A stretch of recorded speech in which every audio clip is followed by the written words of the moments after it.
สวัสดีครับสวัสดีท่านผู้ชมชาว YouTube ทุกท่านนะครับผมวันนี้ก็มาพบกับทีมงานสายยนต์ดินซิ่งคลิปนะครับผม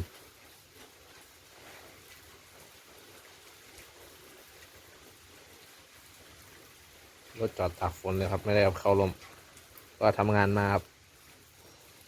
พายุเข้าครับผมดูลมพัดลมตั้งอยู่นี่แตกเลย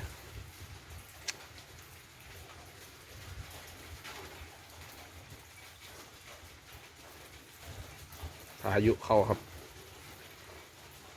แต่ว่าไม่หนักเท่าไหร่ครับผมมีลมเลยครับ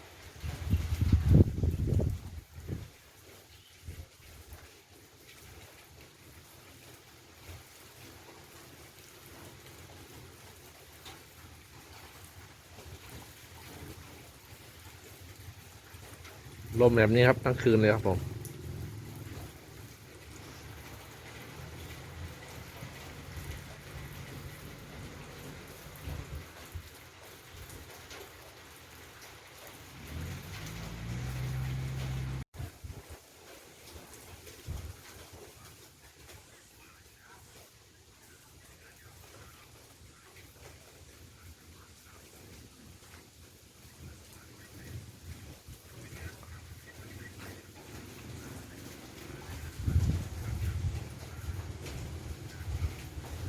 ลมครับลม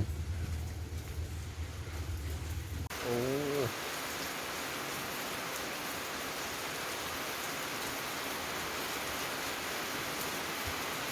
แรงขึ้นนะครับตอนนี้ครับแรงขึ้นแล้ว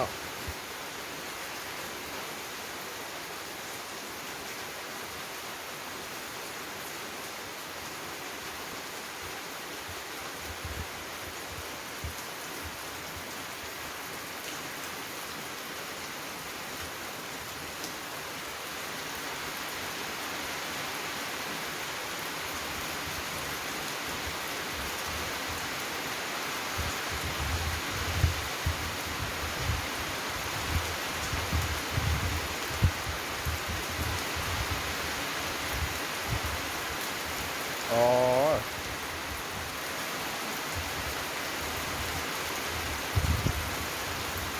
หนักมากเลยครับหนักมากเลย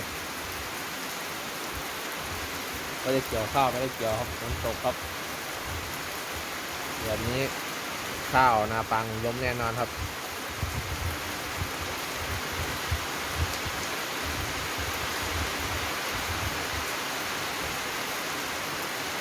ก็ตอนระมัดระวังด้วยครับผม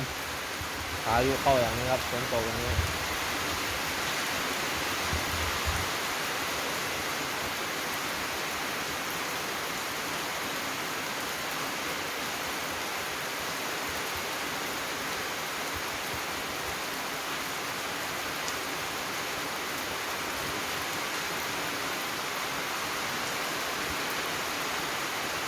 ภาคอีสานรับเต็มๆเลยครับผมดูครับเมฆไหลมาเรื่อยๆครับดูครับเมฆไหลต่ำมากเลยครับเมฆต่ำนะครับนี่ถือว่าฝนตกแรงครับนี่เมฆลอยต่ำมากเลยครับดูครับดูจากก้อนเมฆครับลอยต่ำมากเลย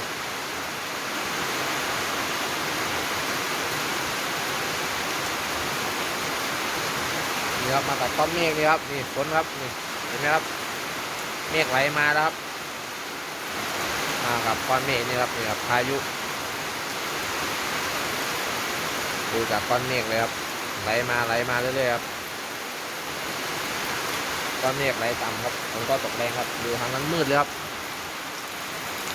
ทางนั้นมืดเลย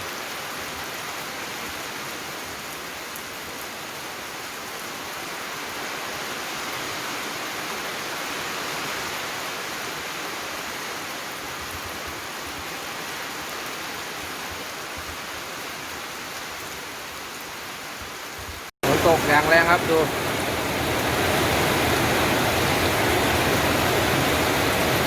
พายุถล่มหนักแล้วครับผม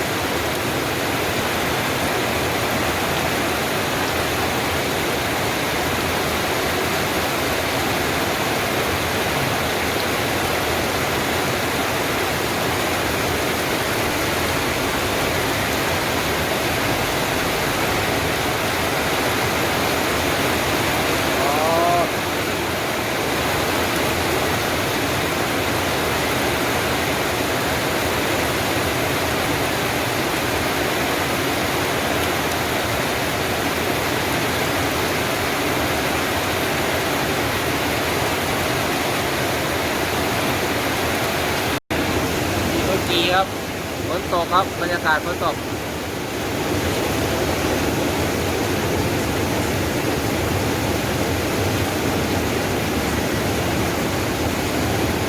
บรรยากาศฝนตกครับ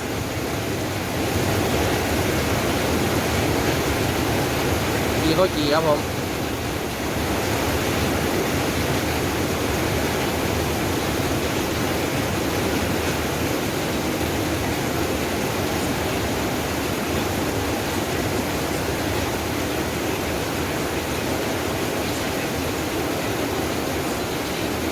ใส่ไข่ครับใส่ไข่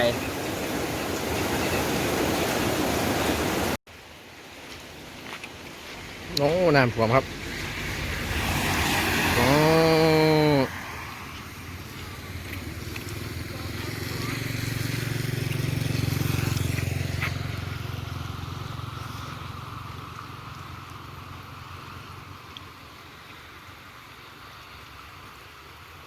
ฝนตกแรงครับ